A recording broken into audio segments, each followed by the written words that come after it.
उसका इलाज है या नहीं है, क्योंकि इलाज तो अभी तक सर्दी जुकाम का भी नहीं है, सर्दी जुकाम की भी कोई वैक्सीन नहीं है। क्या हम उससे डरते हैं? नहीं डरते हैं। क्यों? क्योंकि ज्यादा लोग नहीं मरते हैं।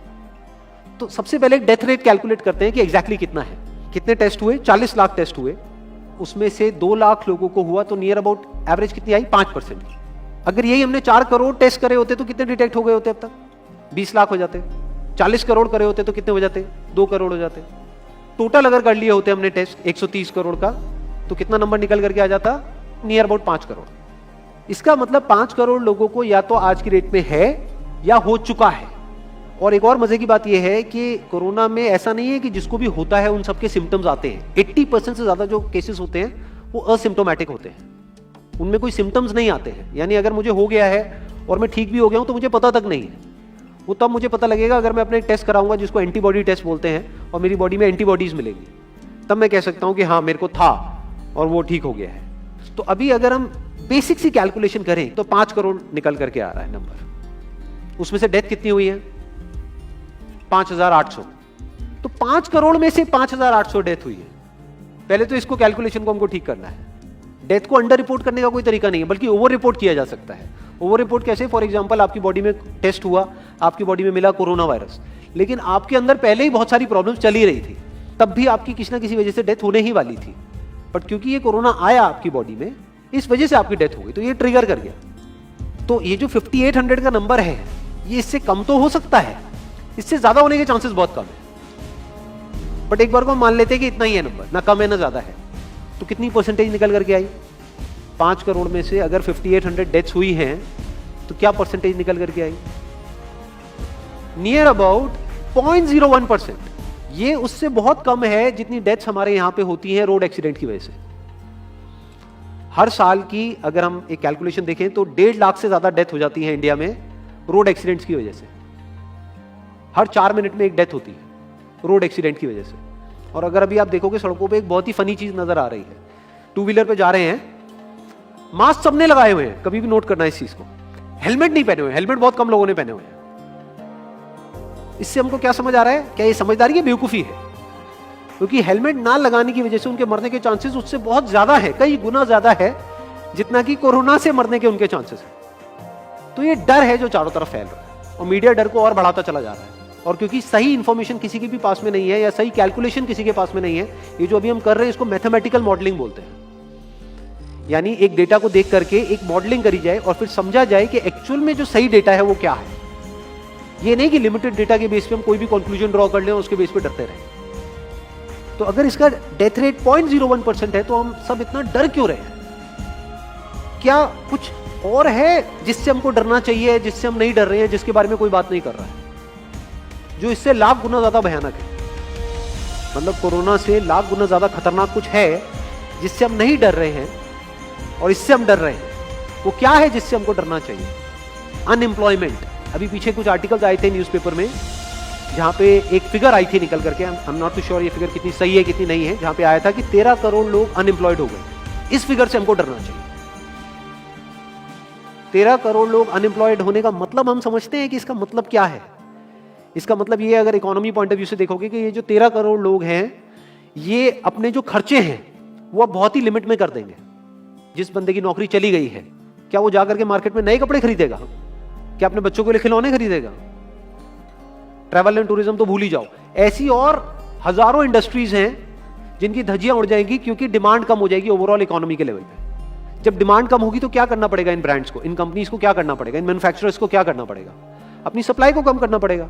जितनी उन्होंने सप्लाई कम करी, अनएम्प्लॉयमेंट और बढ़ गया। कि आज जो नंबर 13 करोड़ है वो बढ़ करके कितना हो गया? 20 करोड़। यानी पूरा का पूरा लूप बन जाएगा। इस लूप को बोलते हैं रिसेशन, जो ग्लोबली ऑलरेडी रिसेशन आ चुका है।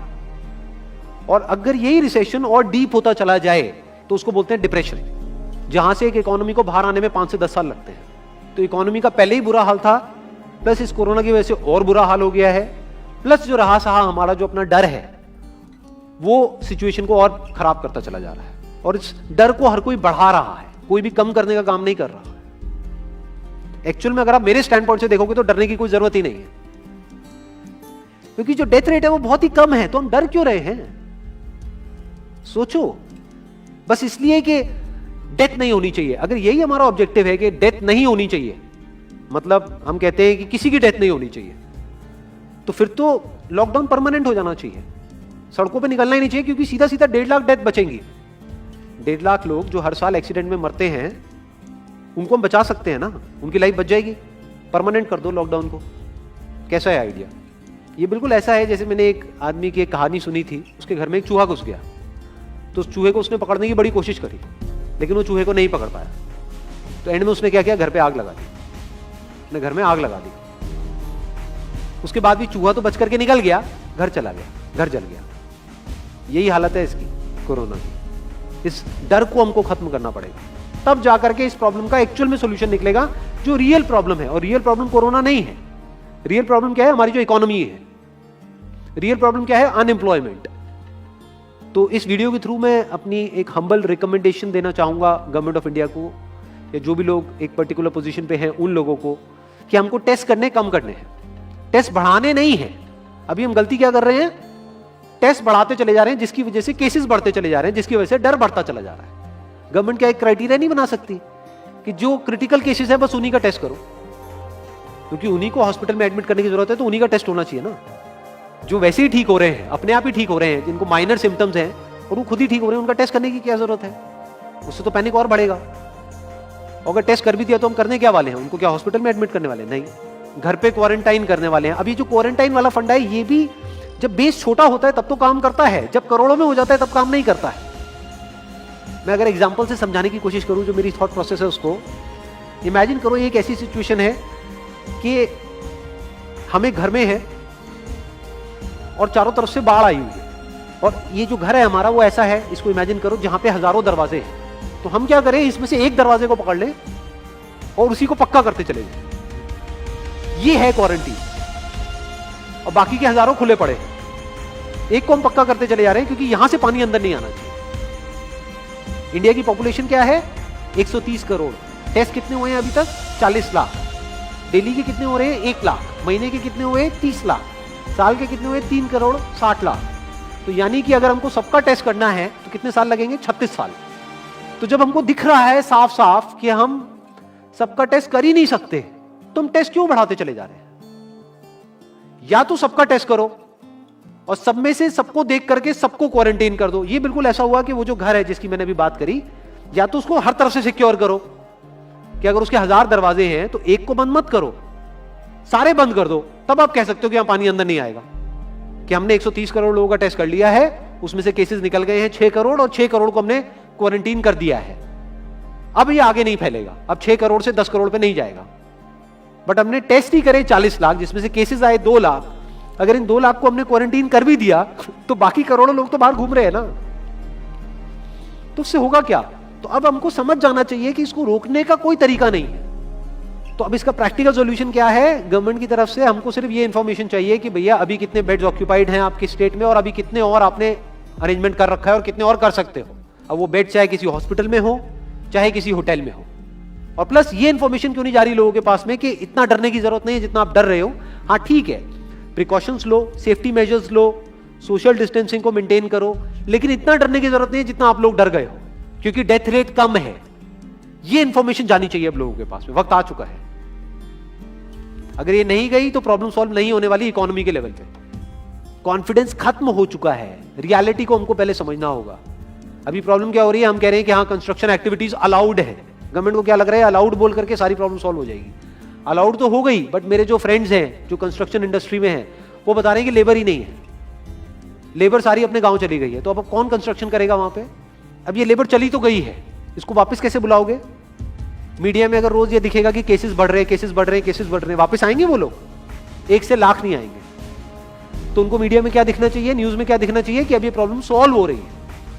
तो लोगों के अंदर का डर निकलना चाहिए। यानी जो भी मैंने अभी तक कहा, अगर मैं उसको सम अप करूं तो वो क्या है प्रैक्टिकली, अगर पॉइंटर्स में सॉल्यूशन देखा जाए। नंबर 1 मोस्ट इंपॉर्टेंट, टेस्ट धीरे धीरे हमको कम करने हैं, बढ़ाने नहीं है। दिन के 1 लाख टेस्ट हो रहे हैं, मैं ये नहीं कह रहा कि एकदम से 10,000 कर दो, 1 लाख के 90,000 कर दो, एटलीस्ट बढ़ाओ मत। समझ गए? 1 लाख के 1.5 लाख टेस्ट मत करो दिन के, 2 लाख मत करो, क्योंकि तब भी 36 साल लगेंगे पूरा करने में। अगर आपने स्पीड डबल भी कर दी तब भी 18 साल लगेंगे। 18 साल तक तो पता नहीं ये बीमारी कहां होगी, किसी को याद तक नहीं होगा। तो करना क्या है गवर्नमेंट को, अगर थोड़ा सा सेंसिबली चले कि टेस्ट को धीरे धीरे कम करते चले जाओ, यानी 1 लाख से 90,000 कर दो, फिर कुछ दिन बाद 80,000 कर दो, फिर 70,000 कर दो। इसकी वजह से क्या होगा, मीडिया में केसेस कम होते हुए दिखेंगे, अखबारों में केसेस कम होते हुए दिखेंगे, हर जगह पे जहां पे अभी आ रहा है कि अभी तक की सबसे बड़ी फिगर, आज तक के सबसे ज्यादा केसेस, वो सब धीरे धीरे कम हो जाएंगे। कम मीडिया में पैनिक फैलेगा, कम पैनिक फैलेगा लोगों में, धीरे धीरे लोग बाहर निकलना शुरू होंगे, जो अभी नीड ऑफ द आवर है। धीरे धीरे लोग बाहर निकलेंगे, धीरे धीरे डिमांड बढ़ेगी, धीरे धीरे लोगों में कॉन्फिडेंस आएगा, धीरे धीरे लोग जो गांव चले गए हैं वो वापस आएंगे। एक्चुअल में काम शुरू होगा, ऑन पेपर नहीं कि काम शुरू हो गया है, एक्चुअल में लोगों का काम शुरू होगा, लोगों का काम शुरू होगा, इकोनॉमी शुरू होगी। बिल्कुल ऐसा है जैसे 2 महीने के लिए आप किसी गाड़ी को बंद करके कहीं पे रख दो गैराज में, तो क्या होगा, बैटरी डाउन हो जाएगी, उस वक्त क्या करना पड़ेगा, उसको धक्का मारना पड़ेगा। तो अभी उस धक्के की जरूरत है, जंप स्टार्ट की जरूरत है। अब जो टाइम है वो डरने का नहीं है, इस डर को खत्म करने का है, क्योंकि कोरोना ने जितने लोगों को नहीं मारा, ये डर मारने वाला है असली। तो अब इस डर को खत्म करने का टाइम आ गया। अब हम सबको मिलकर के दिमाग ये लगाना है, ये नहीं कि डर को कैसे बढ़ाएं, बल्कि दिमाग ये लगाना है कि डर को कैसे कम करें या खत्म करें, और लोगों के कॉन्फिडेंस को कैसे वापस से लेकर के आए।